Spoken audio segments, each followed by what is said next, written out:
உங்களுக்கு சவாலா இருந்த விஷயம்னா எனக்கு இது கொஞ்சம் சவாலா இருந்தது அப்படின்னு. நயன்தாரா மேமோட க்ரஷ் கும்பகோணத்தில் ஷூட் பண்ணதுனால இந்த மாதிரி மேம் வந்து பொறுத்த வரைக்கும் சம்திங் ஸ்பெஷல் தொழில் பக்தி. ஊரில் இருக்கும் பொழுது சினிமாவில் நம்ம இங்கே வரணும், சினிமாவில் அச்சீவ் பண்ணணும் அப்படின்றது ஒரு சின்ன புள்ளி தான். இது வந்து 10 கோடி பேரில் 20 கோடி பேருக்கு எல்லாருக்குமே இருக்கும். நிச்சயமா நிச்சயமா. ஏன்னா சினிமா க்ரஷ் அப்படி. ஆனால் அது செயலுக்கு வர்றது எவ்வளோ பேருக்கு வருது பார்த்தா ஒரு 50,000 பேர்லேருந்து ஒரு 1,00,000 பேருக்கு வருது. அப்போ எல்லா ஷூட்டிங் ப்ராசஸ்லேயும் டைரக்டர் கூட நான் பயணிக்கக்கூடிய ஒரு அழகான ஒரு வாய்ப்பு எனக்கு அமைஞ்சது. ஸோ இதெல்லாம் தாண்டி உள்ளே போய் ஒரு சீனை உள்ளே கொண்டு போய் வைக்கிறது ஒரு ஃபுட்டேஜ் இருக்குது. அந்த 5 அசிஸ்டன்ட் டைரக்டர் அந்த கதையை யோசிக்கிறத விட நான் அதிகமாக யோசிக்கிறேன். அதே மாதிரி ஒரு ஆர்டிஸ்ட்டுக்கு தெரியாமல் ஒரு விஷயம் இப்படி தான் படத்தில் என்ன வரப்போதோ அதை கிளாரிட்டி பண்ணும். ஸோ இதை தான் எடுக்க போகிறேன், கிளைமேக்ஸ் இது தான் இப்படி தான் வரும், ரோலிங் டேக்கில் வரைக்கும் நம்ம வந்து கிளாரிட்டியாக எக்ஸ்பிளைன் பண்ணிடுறதுனால அவங்க பயங்கர ஃப்ரீ மைண்டடாக ஒர்க் பண்ண முடியும்.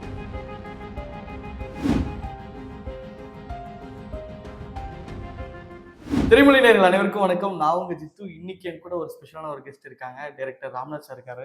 வணக்கம் சார். வணக்கம். வணக்கம். எப்படி இருக்கீங்க சார்? நல்லா இருக்கேன் பிரதர். ரொம்ப சந்தோஷம் உங்களை சந்திச்சதுல. 3 படங்கள் பண்ணிருக்கீங்க. 3ம் வேற வேற ஜானர். அம்பாசமுத்திரம், அம்பானி, திருநாள், ஆதார் அப்படின்ற 3 படங்கள் இருக்கு. இது 3ல எனக்கு ரொம்ப பர்சனலா பிடிச்சது ஆதார் படம்.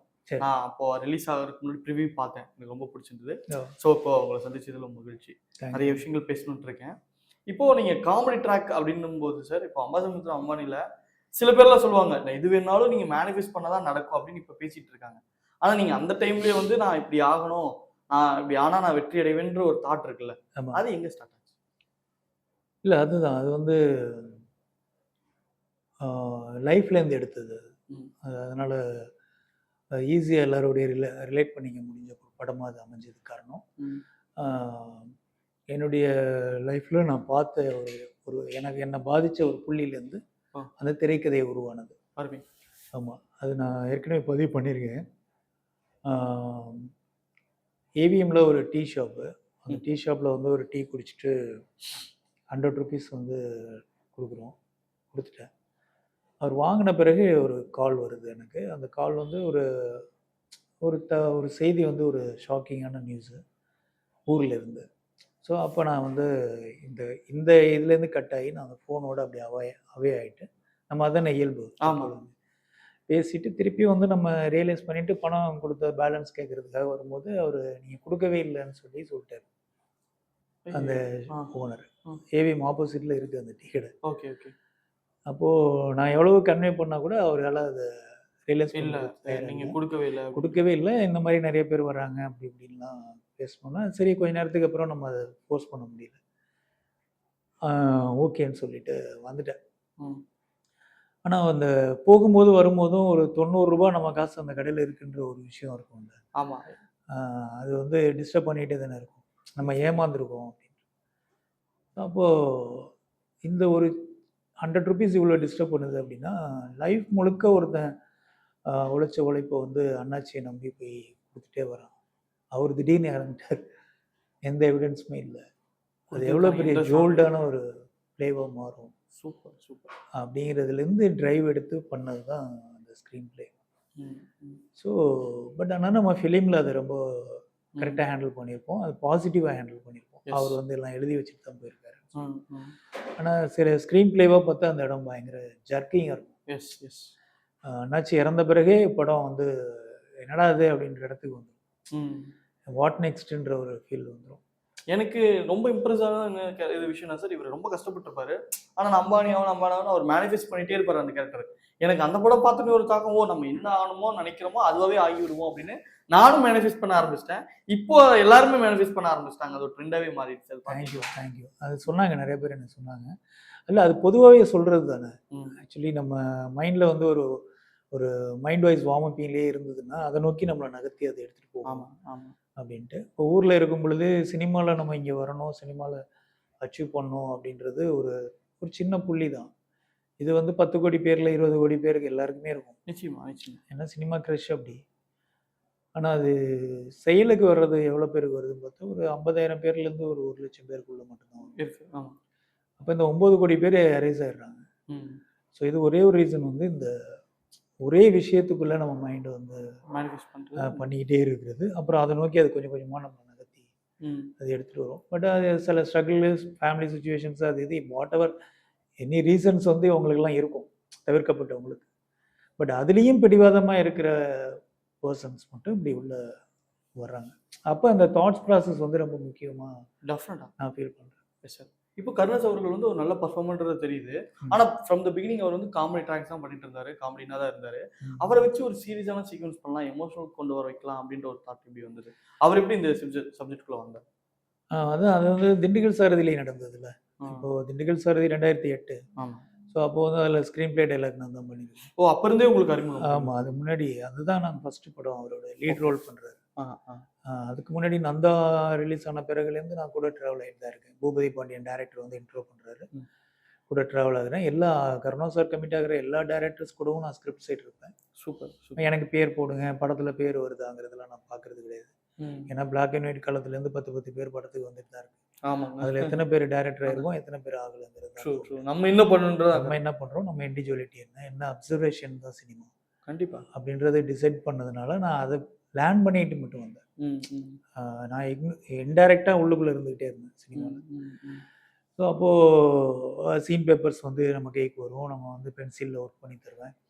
அதை வந்து நல்லா இருக்கிறத ஆட் பண்ணிப்பாங்க. அது எதை எடுத்துக்கிறாங்க, எதை எடுத்துக்கல.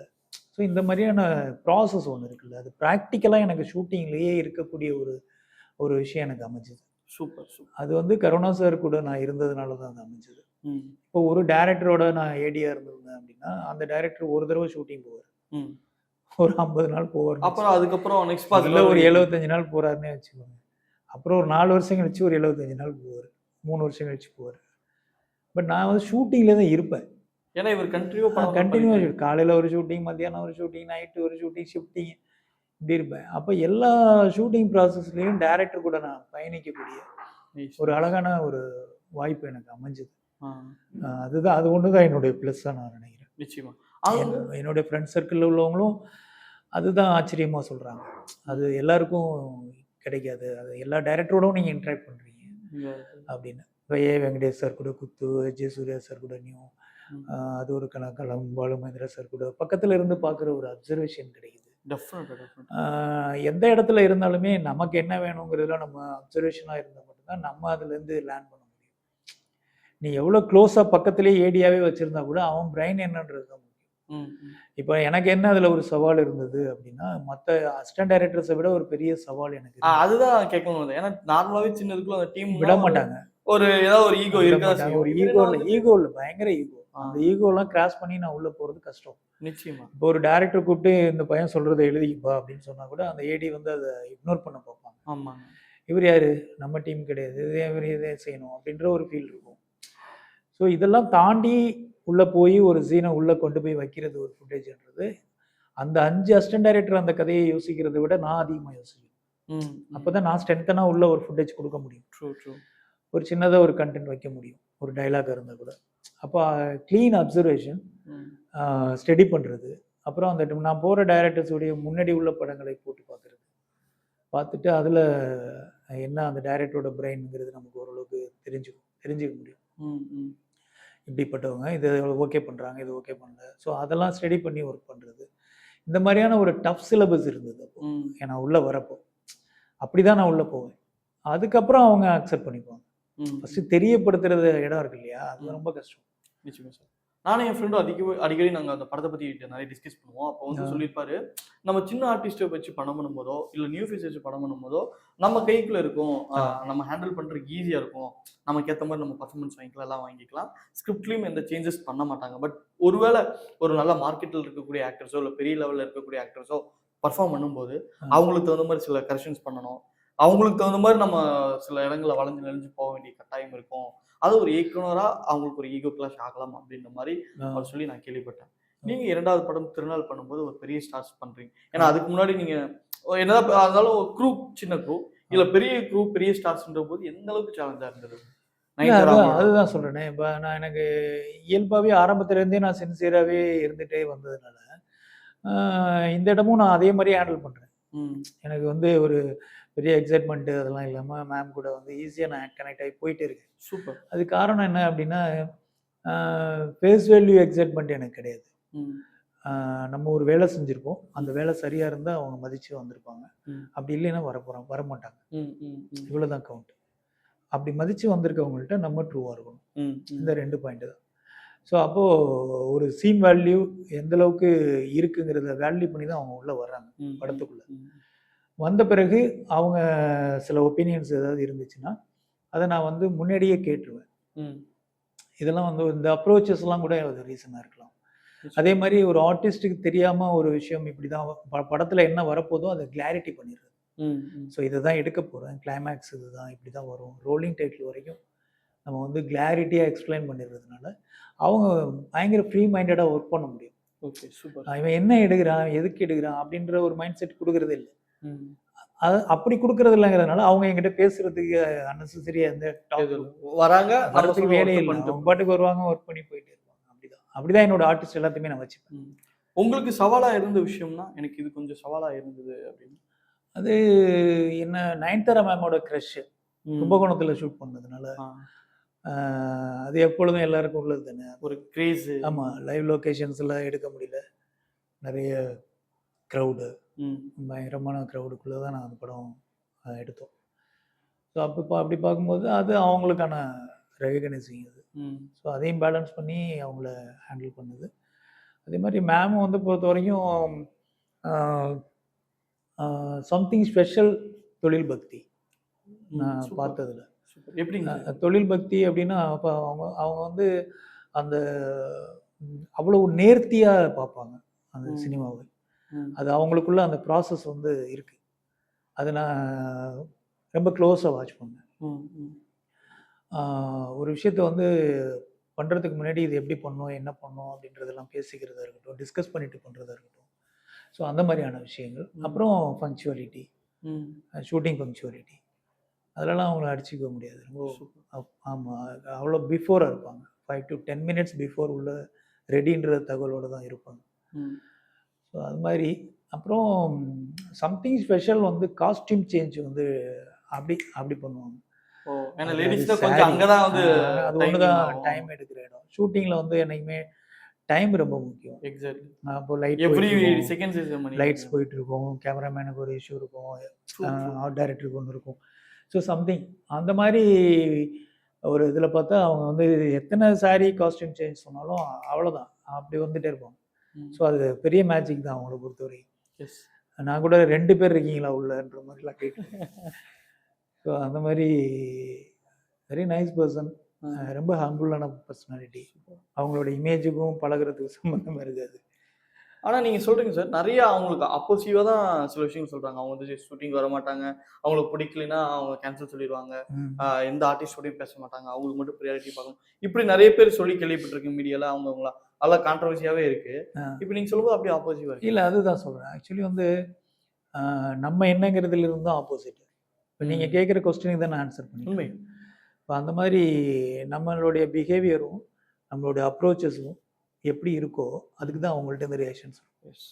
அது ரஜினி சாராக இருந்தாலும் சரி, நயன்தாரா மேமாக இருந்தாலும் சரி, எவ்ரி பர்சனாக இருந்தாலும் சரி, இப்போ இன்டர்வியூ பண்ணுற நீங்களாக இருந்தாலும் சரி, நான் என்ன இப்போ எனக்கு சொன்ன டைமுக்கு முன்னாடி நான் வந்திருக்கிறேன்னா அங்கேருந்து அந்த மூடு ஸ்டார்ட் ஆகுது. ஸோ அப்போது நான் வந்திருக்கேன் அப்படிங்கிறப்பே ஃபஸ்ட்டு உங்களுக்கு டிக் ஆகுது மைண்ட்.